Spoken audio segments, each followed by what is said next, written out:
Hi everybody, today we'll be looking at optimization. And when we're looking at optimization, the idea is that we want to find the best solution to a problem. And generally, this involves meaning that we either have to maximize or minimize a particular quantity. So if we're in business, we want to minimize our costs and maximize our profits. So in most optimization problems, we have to consider what we can call the valid domain. Or another way of looking at it is where the function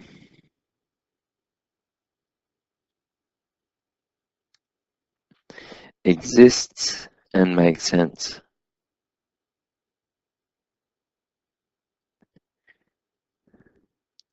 Now, there's a couple of key ways we can do this. First of all, any measurement values they're going to have to be 0 or greater than 0.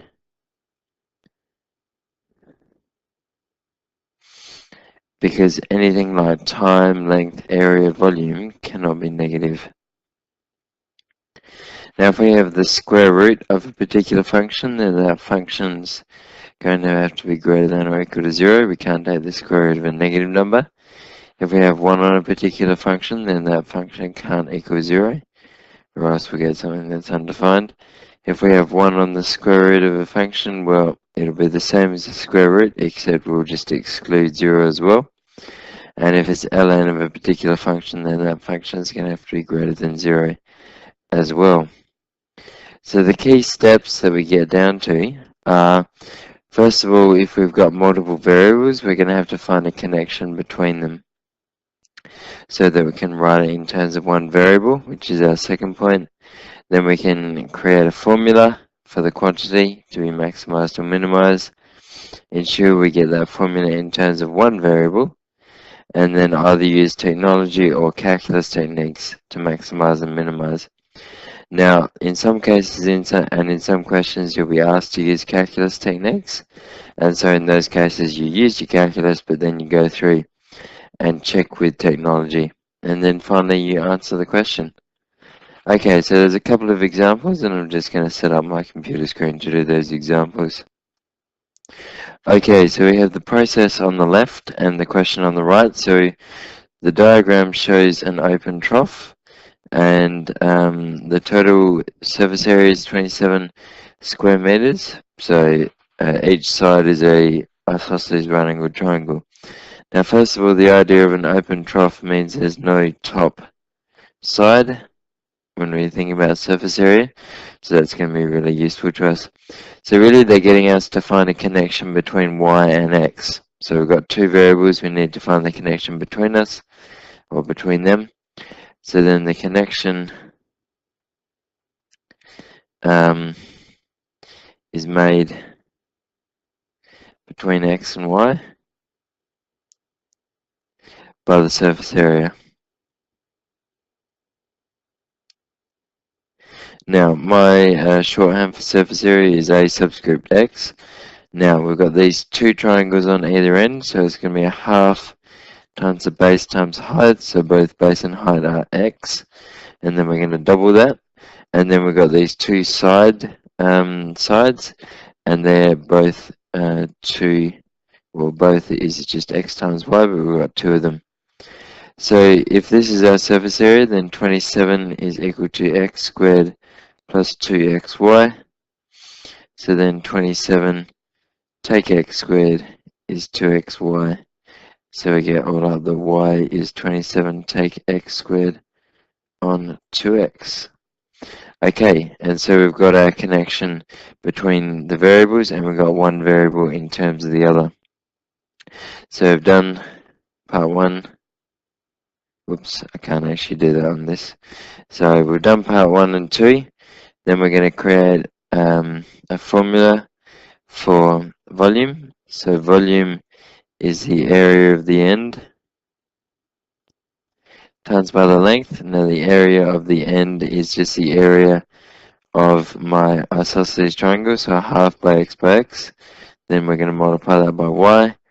So it's x squared on 2 times y, but we know that y is 27, take x squared on 2x, and then I can cancel an x top and bottom, so that's going to give me 27x take x cubed all on 4, which finally gives me 27 on 4x take 1 on 4 x cubed, and so that's my formula for the area.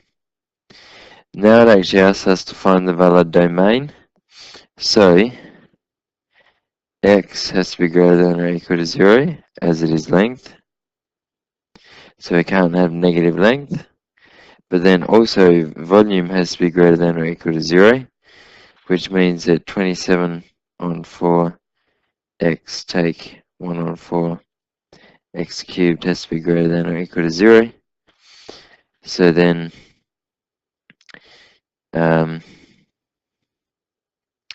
so that means, so we can factorize that to say that x outside of 27 on 4 take x squared on 4 has to be greater than or equal to 0. But we've already said that x has to be greater than or equal to 0. So this means that 27 on 4 take x squared on 4 has to be greater than or equal to 0. If we move that to the other side, we get 27 on 4 has to be greater than or x squared on 4. Multiplying by both sides by 4 will just give us that 27 has to be greater than or equal to x squared.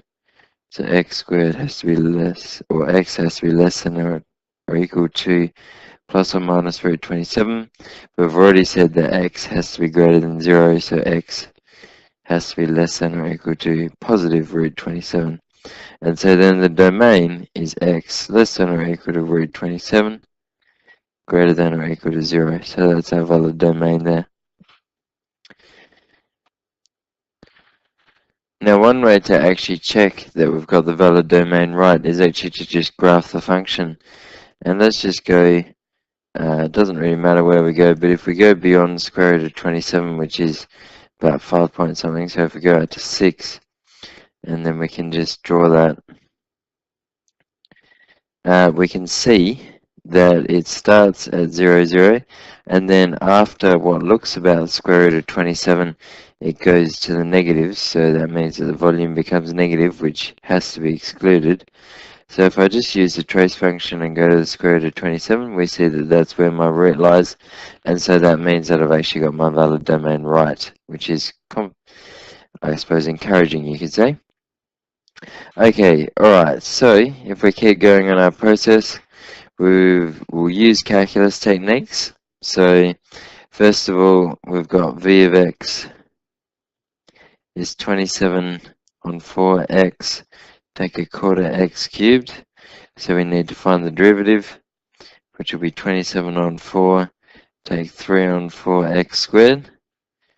Then we find whether it's equal to 0, so derivative equals 0 when 27 on 4 take 3 on 4x squared equals 0, which then means that, well, if we multiply everything by 4, we'll get rid of that in the denominator, so 27 take 3x squared equals 0, which means that 3x squared equals 27, so x squared equals 9, so x equals plus or minus 3, but x is greater than 0, so x is equal to 3. So the maximum seems to appear when x equals 3, or at least that's where the derivative is equal to 0, and we're asked to show that it's when x equals y equals 3. So we've actually got to show that that's a maximum though. So if I draw the derivative of, or draw a sign diagram of v dash of x, so I'm going to go from 0 up to root 27, and remember I can just get my calculator to help me with that. So if I just exit out of this, I can then just go option, F2 for calc, and then dy by dx of y at 1, and where x equals x. And so then I can draw that, and then just find the root. So that'd be f1, not of the original function, but of the derivative. So the root is at 3, which is what we expected, and then to the left of 3 it's positive, to the right of 3 it's negative, which means we're getting a maximum there. In the next problem I'll show you what it means by the second derivative test. We'll do it a different way. So we've got a maximum at this point, and then we've just also got to check the endpoints as well. Possibly you could argue that we don't need to check the endpoints because it's asked us at x equals to show that it's at x equals 3, but really we should, because we need to verify that there's not a higher maximum here. That's part of our showing process. Now when we drew the volume function, we saw that at both 0 and at root 27, both of these endpoints it was 0, so we're definitely going to get our maximum at 3, therefore maximum at x equals 3. And when x equals 3, y equals, and I'm just going to remind myself of y's formula. So 27 take x squared on 2x. So that's 27 take 3 squared on 2 by 3. So that's 27 take 9 on 6, which is 18 on 6, which is 3. Therefore max is at x equals y equals 3. And that's our first problem done, and we've shown what they've asked us to show. Okay, so in this second problem, we're cutting a rectangular beam out of a tree trunk, non-circular, but the tree trunk edge is defined by y squared equals 2 take 2x squared.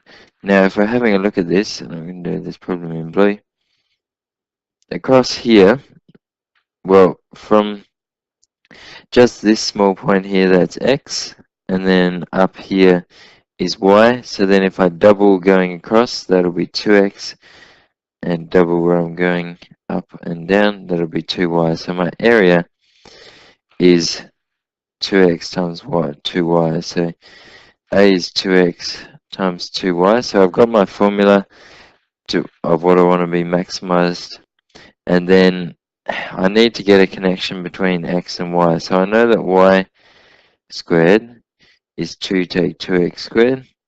So then y will just be the square root of 2 take 2x squared. And it will be plus or minus that square root. But because we're talking about length, we can say that y is greater than 0. So y is equal to the positive square root of 2 take 2x squared. So then a will just be 4 times x times y. So it'll be 4x times the square root of 2 take 2x squared. So it'll be 4x square root of 2 take 2x squared.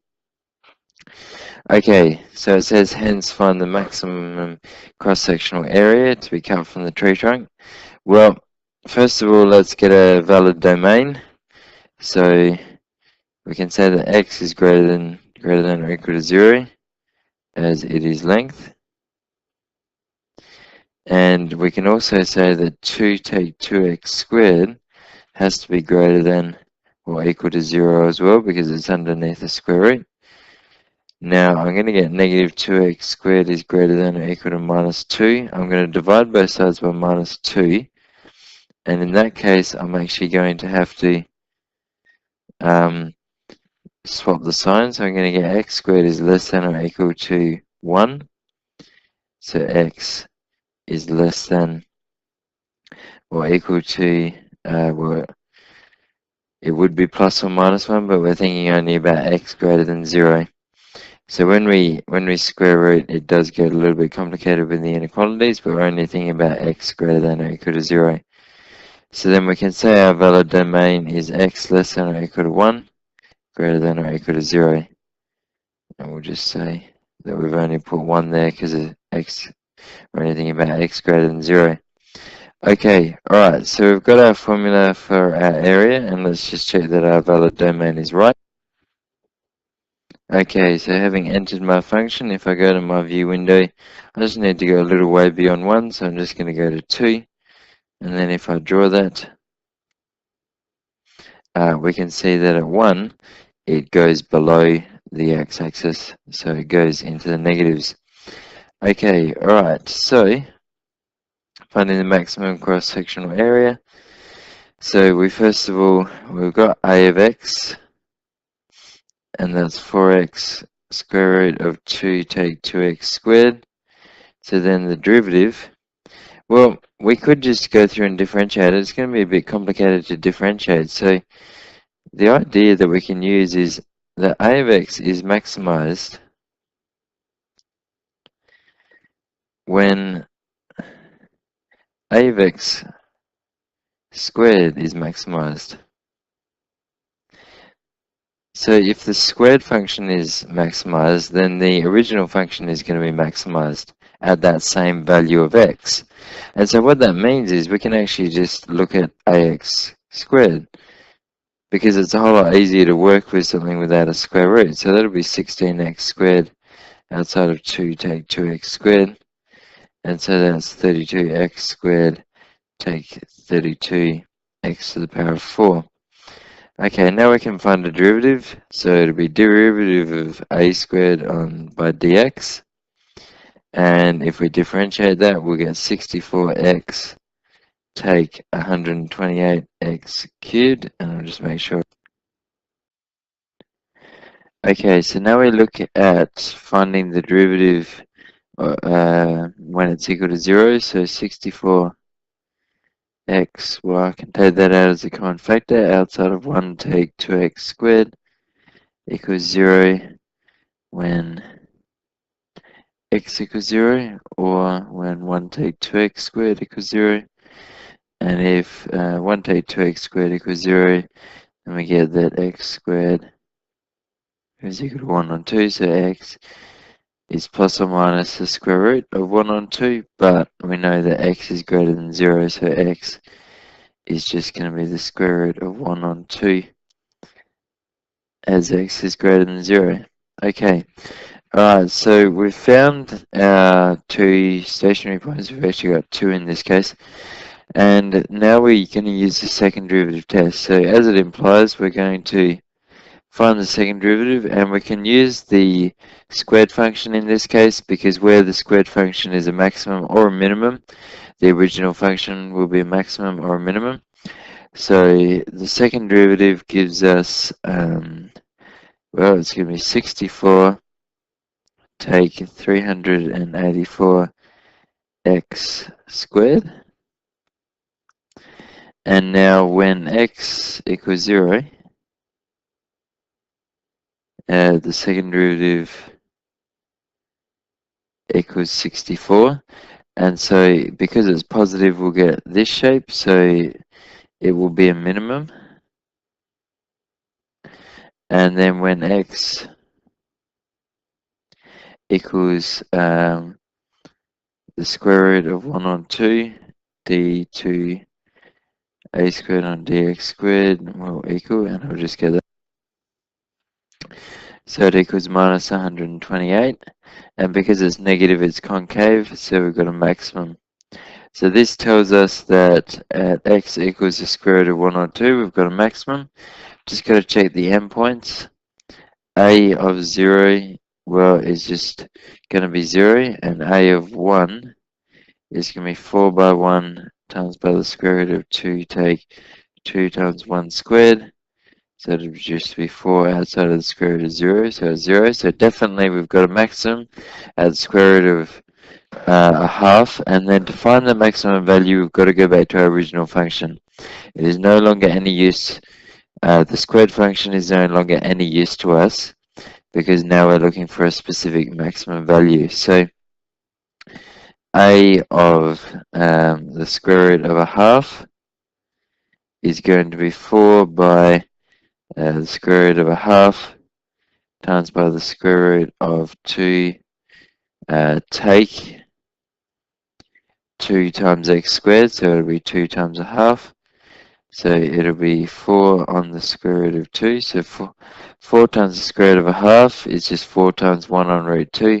So it's 4 on root 2 times by the square root of 2. Take 1. That'll be the square root of 1, so it'll go away. So it'll just be 4 on root 2, which is equal to